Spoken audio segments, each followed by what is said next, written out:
चल जेफ साहेब बोलत आहेत.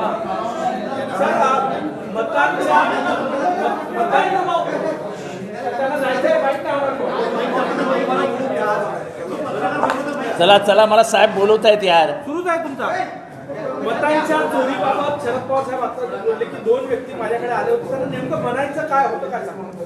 नाही, असं मला जे त्यांनी सांगितलं म्हणजे जे मला माहिती आहे ते असं की 2 व्यक्ती त्यांच्याकडे गेल्या होत्या. आम्ही मतदार याद्या मॅन्युप्युलेट करून देऊन तुम्हाला अमुक अमुक सीट निवडून देऊ. तो काहीतरी त्यांनी 160 असा काहीतरी आकडा सांगितला होता. आणि मला जे पवार साहेब माहिती आहेत त्यांचा याच्यावर विश्वासच बसला नाही. तो म्हणाला असं कसं होऊ शकतं रे. आणि त्याच्यानंतर हा विषय काही त्यांनी पुढे नेला नाही. पण त्या 2 व्यक्ती ते आल्या होत्या हे त्यांनी आत्ता स्पष्टपणाने उभ्या जगासमोर उभ्या भारताला कळेल या भाषेत सांगितलं.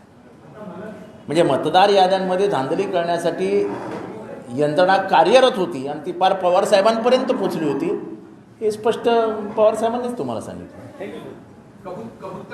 नाही, फक्त वोट चोरीबद्दल काय असेल तो विचारा. ते कबूतर हत्ती फाळणं राहुल गांधींची भूमिका ही तुमची असं आहे की आमची भूमिका नाही.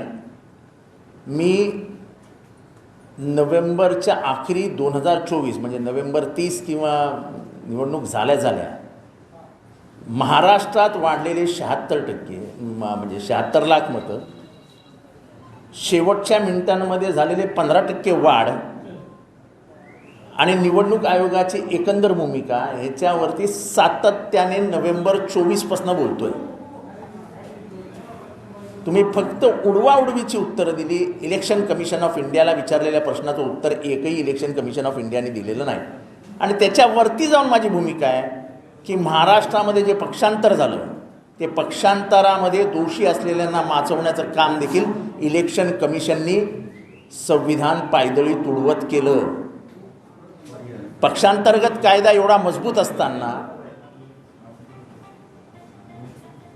कुठलाही पक्ष फुटल्यानंतर दुसऱ्या पक्षाचं अस्तित्व तुम्हाला सेपरेट निर्माण करता येत नाही.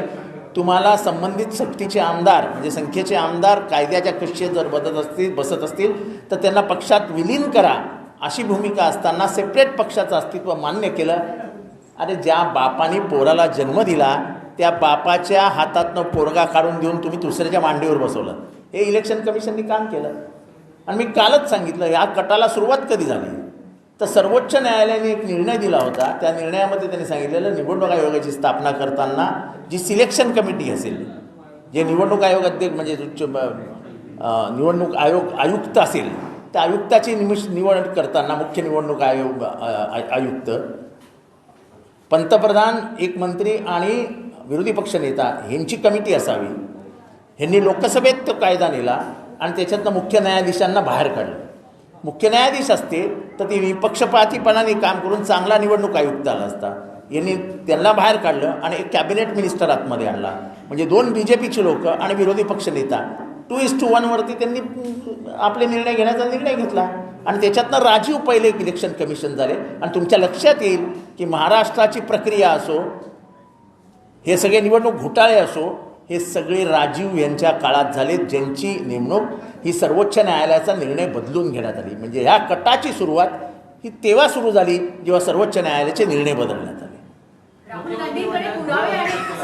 नाही घोळ आहे का चोरी आहे का काय आहे का काय आहे निवडणूक आयोगाकडनं हे अपेक्षित नाही.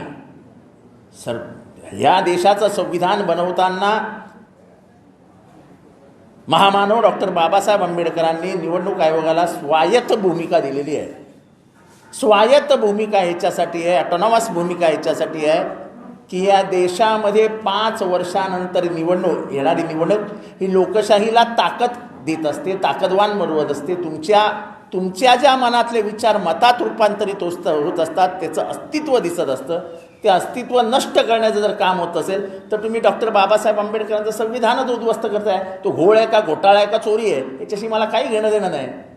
एका घरात 80 लोक, एक कोणतो रामकमल दास त्याला 80 पोरं. म्हणजे त्याचं मी आता कॅल्क्युलेशन कळलं सकाळी उतरल्यावरती त्याच्या बायकोला एका वर्षात 3 पोरं झाली आहेत. बघा रामकमल दास मी ट्विट केलेलं आहे त्याची यादी. त्या यादीचा अभ्यास करा. एका वर्षात एका स्त्रीला 3 पोरं होऊ शकतात का? म्हणजे रामकमल दास कुठल्या म्हणजे काय काय कुठला काय त्याचं काहीतरी ॲडव्हर्टाईज वगैरे करा तुम्ही लोकांनी की बघा काय. सर निवडणूक आयोगाला उत्तर मागितलंय असताना आमचं कोणी उत्तर द्यावं, आम्ही फक्त निवडणूक आयोगाकडनं उत्तर मागतो आहोत. आणि जसं राजीव गांधींनी सांगितलं की राहुल गांधींनी की मी संविधानाची शपथ घेतली आहे लोकसभेत, अजून कुठलं तुम्हाला अफिडेव्हिट देऊ, कसलं अफिडेव्हिट मागता. आणि काय चालू आहे देशामध्ये. राहुल गांधींनी कुठे बोलावं, चायनावरती त्यांनी जाऊन काश्मीरमध्ये बोलावं, चायनावरती जाऊन त्यांनी कन्याकुमारीमध्ये बोलावं. हे कोण सांगणार आहे सुप्रीम कोर्ट की तुम्ही तिथे बोलू नका. मला राईट टू फ्रीडम दिलेला आहे, फ्रीडम ऑफ स्पीच दिलं आहे, फ्रीडम ऑफ एक्सप्रेशन दिलं आहे. And that is my fundamental right which cannot be touched, not even by the Supreme Court. उद्या म्हणते इथे तुम्ही पत्रकार परिषद का घेतली, तुम्ही हॉटेलला राहता तिथे का नाही घेतली. अरे काय चालू आहे काय देशामध्ये.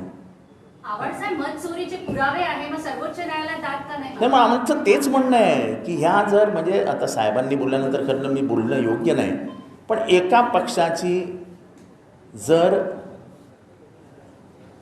म्हणजे त्यांची काय ते मीडिया प्रमुख किंवा ज्या काय होत्या त्या जर जाऊन हायकोर्टामध्ये न्यायाधीश होणार असतील तर तुम्ही याच्यानंतर ज्या पद्धतीने सगळ्या स्वायत्त संस्था गारद करून टाकल्या, संपून टाकल्या, ज्युडिशियरीची पाळी येणार आहे.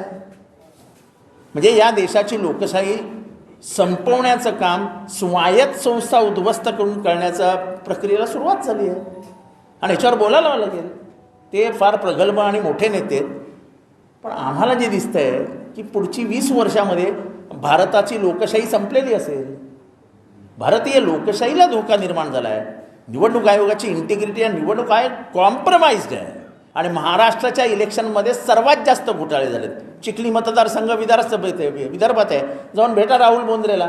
राहुल बोंद्रेने चेकिंग केलं आहे. त्याच्याकडे झालेल्या मतदानामधले ज्या लोकांनी मतदान केलं ते त्या गावातच राहत नाही आहेत. गेले वर्षभर ते गावातच आलेले आहेत. हे बाहेरनं लोक आणायची, त्यांची नावं 1 महिन्या अगोदर नोंदवून घ्यायची, ती जाहीरच झाली नाहीत. सप्लिमेंटरी यादी मतदार यादीत जाहीर झाली नाही. अचानक ती मतदार यादीत 1 दिवस आधी उमेदवारांच्या हातात आली. ती माणसं कुठनं आली काय आली माहीत नाही, मतदान करून निघून गेली. हा निवडणुकीचे निकाल लागले. 4 महिन्याच्या आधी झालेल्या लोकसभेच्या निवडणुकांमध्ये 200 जागांवरती महाविकास आघाडी पुढे होती, ती डायरेक्ट 50वर आली. एवढा स्विंग होत नाही. शेवटच्या तासामध्ये झालेलं मतदान आणि मतदानाची वाढलेली दुसऱ्या दिवशीच्या दुपारपर्यंतची टक्केवारी हीच मुळात संशयास्पद होती. पण मला अभिनंदन करायचं राहुल गांधींनीचं की त्यांनी अभ्यास करून एक मत मोजून दाखवलं. एक मत. एका घरात 80 माणसं